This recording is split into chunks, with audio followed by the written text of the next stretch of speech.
흔히 나와 있지만 자궁 입구에서 한 2cm 정도 이렇게 남겨놓고 이렇게 이제 끝내거든요. 근데 이걸 본인이 직접 끄집어낼 수는 없어요.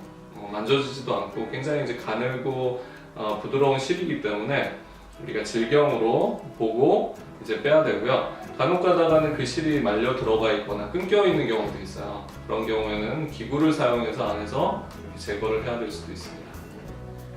여기 보이는 이런 실이거든요. 재질이 굉장히 부드럽고 만져지지가 않아요. 안에 있으면.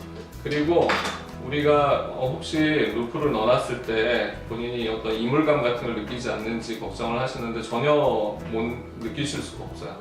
그리고 혹시 성관계를 할 때도 상대방이 전혀 느낄 수가 없습니다. 그런 걱정은 안 하셔도 됩니다. 보통 미레나와 카일리나 모두 이제 피임 효과는 한 5년 정도 유지가 된다고 합니다. 근데 앞서 말씀드렸듯이 미레나는 우리가 보통 생리통이나 생리과다를 완화시키는 목적으로 쓰기 때문에 그럴 경우에는 약이 서서히 이제 줄어들면서 한 3년 정도 지나면 약효가 이제 좀 떨어지게 돼서 다시 증상이 생긴다고 합니다. 그렇기 때문에 만약 피임 목적으로 사용한다면 5년, 우리가 증상 치료나 증상 개선 목적으로 쓴다면 한 3년에 한 번씩 교체하면 좋습니다.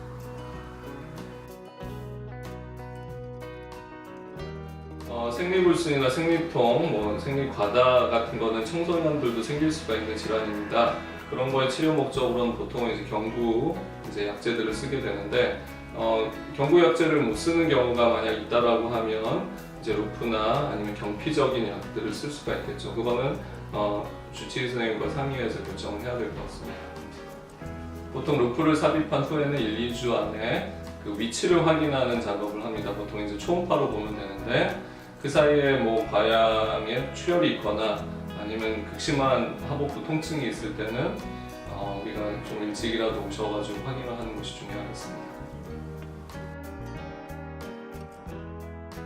자궁이 건강한 정상 형태일 때는 들어가는 거를 거의 못 느낄 정도로 통증이 없습니다. 하지만 자궁 입구가 너무 좁거나 아니면 자궁강을 변형시키는 자궁 근종이나 성근증과 같은 질환이 있을 때는 넣는 것이 다소 아플 수 있기 때문에 그런 경우에는 수면 마취를 고려하기도 합니다.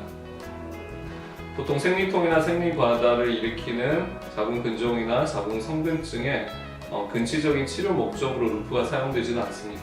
자궁 근종과 성근증을 먼저 치료를 하고 그 다음에 다시 재발하거나 악화되는 것을 예방하는 목적으로 호르몬 분비 루프를 쓰는 것도 좋은 방법입니다.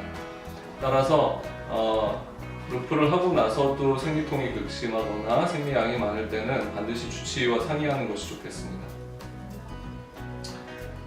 산부인과 질환이나 치료에 대해서 궁금하신 것들이 있다면 홈페이지나 블로그, 유튜브를 이용해서 질문을 해주시면 제가 답변을 드리도록 하겠습니다. 감사합니다.